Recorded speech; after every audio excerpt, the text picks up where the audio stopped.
Part A matters, the half-yearly reports now. Of course, everyone's conflicted on well, not everyone's conflicted, but all the, I'm not conflicted on any of these, so I will move the half-yearly half-year report. We got,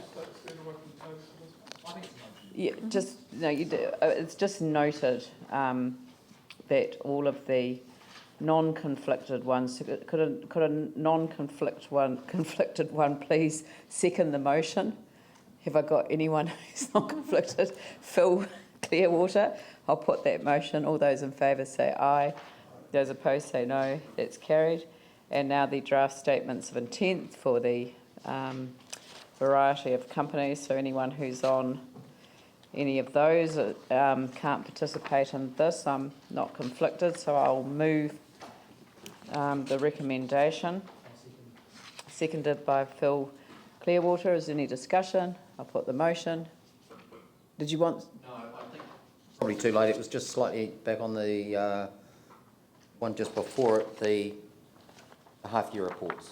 Oh. Right there. Too slow. All right. Not a major. I'll put the motion. All those in favour say aye. Those opposed say no. That's carried.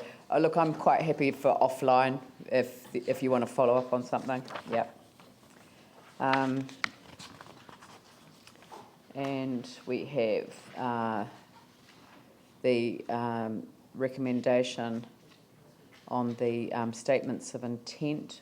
There were some changes that we recommended that we adopted, so that the committee recommendation actually added, yeah, that's right, the adopting of the staff recommendation with amendments in relation to the Christchurch Agency for Energy Trust and the Rod Donald Banks Peninsula Trust and V-Base.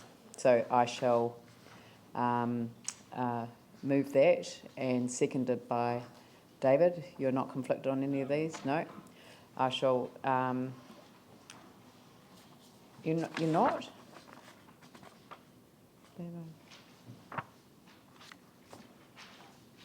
Oh no, sorry. No, that's fine. Yep. Okay, I'll put that motion. All those in favour say aye. Those opposed say no. That's carried. A report of the Greater Christchurch Urban Development Strategy Implementation Committee. I'll move the staff recommendation. Do I have a seconder for that? Paul Lonsdale. Yanni. Can I just ask that we have a workshop on the urban development strategy? I note that we did get invited to one at fairly short notice last week, and of course it wouldn't have been big enough to accommodate us all. But I do think it's important as a council that we do get a bit of a briefing on the urban development strategy, and I am concerned that some of the things in this terms of reference are giving a mandate to this panel to make submissions without any feedback or mandate from us as a collective council to our representatives. So I appreciate that we want to make changes to this, and I guess we can put those changes forward, but can I also ask that we can get a workshop for us as a council to talk through how the urban development strategy is going? Yep, I'm very happy for there to be a workshop. I think that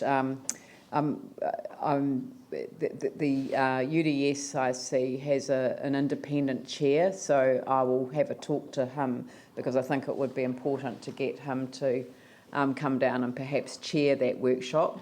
And then we have a staff member who I can spot at the end of the room there.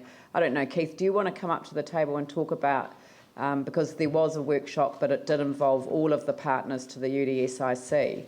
But perhaps if you'd like to give us just a brief overview of holding a workshop and what that might entail.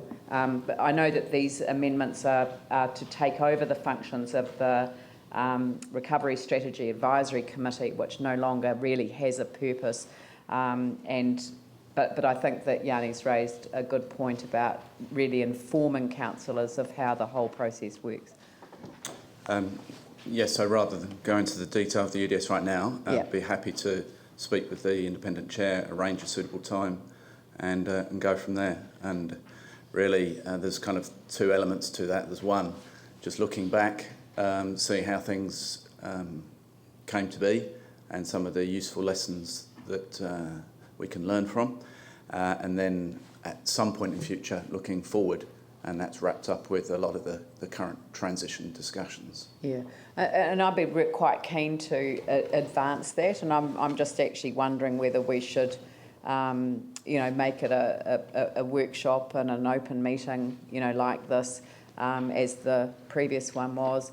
The advantage of moving the Recovery Strategy Advisory Committee to the UDS IC is because the UDS IC is a creature of local government. It's a joint committee, and it means that it is a public process, whereas the Recovery Strategy Advisory Committee hasn't been a public process. So I'm actually thinking that this is providing much more, how would I describe it, transparency and accountability than the Recovery Strategy Advisory Committee process. But I think Yanni makes a good point about how we report back now that we've moved it from one to the other. How do we then make it more inclusive of other councillors, as we only have 3 representatives per council? Just can I make one point before you consider the matter?